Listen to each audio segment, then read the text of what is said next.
هذه الخطبات القيمة أريد أن أزين المحكمة وأريد النشاط وإزالة الكسر والحث على العفو والمعافاة، وبهذا أقدم على مسامعكم محادثة ومسرحية عربية على موضوع من أخلاق المسلمين يقدمه القاضي محمد مسلم ويساعده الآخرون، فليتفضلوا المشكورين. تعرض القضية في المحكمة أيها الحاضرون فاستمعوا.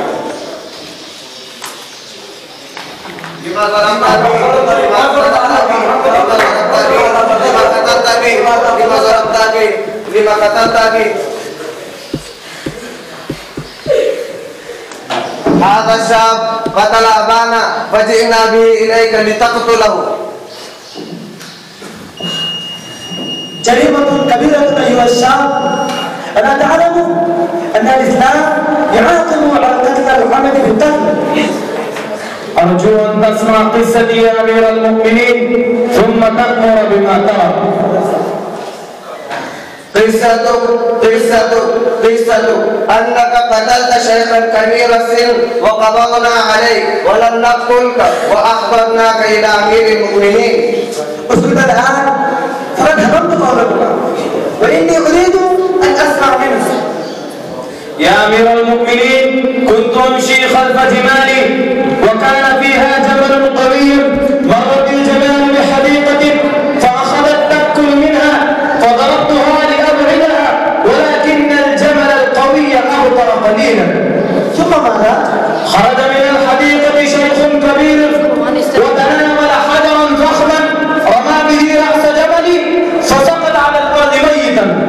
ثم ماذا؟ خفت جدا وتناولت الحجر نفسه ورميت به الشيخ ولم أكن أريد أن قتله ولكنه مات. عقابك أن تقتل كما قتلت. هذا هو العدل. أنا لا أعاني حكم الخليفة العادل، ولكن مات أبي وترك لي أخا صغيرا وترك له مالا عندي وقد أخبرته في مكان لا يعرفه. ماذا تريد؟ أريد 3 أيام أذهب فيما إلى بلدي وأعطي المال لأخي. من يضمنك؟ هذا الشيخ يضمنني. نعم أضمن 3 أيام يا أمير المؤمنين.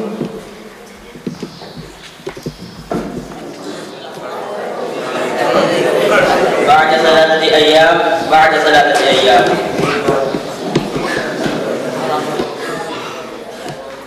لقد حضرنا في الموعد. انتظر حتى يحضر الشاب. كان النهار يمضي ولم يأتي الشاب الذي ذممته، وإذا لم يحضر فتقتل بدلا منه. أرجو أن يحضر اليوم يا أمير المؤمنين. عفوا لأني تأخرت فبلدي بعيد جدا. شكرا يا أيها الشيخ الشجاع، لقد أعطيت مالا لأخي وحضرت لأخي ببعضي.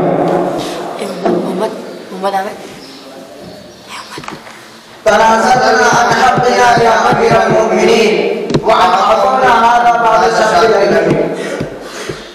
هذا حقكما، بارك الله فيكما. أنا عاجز عن شكركما. أنت سهم يا فاروق، وأنت وفي أيها الشاب، وأنتما كريمان أيها الشابان، تصافحوا وتعانقوا.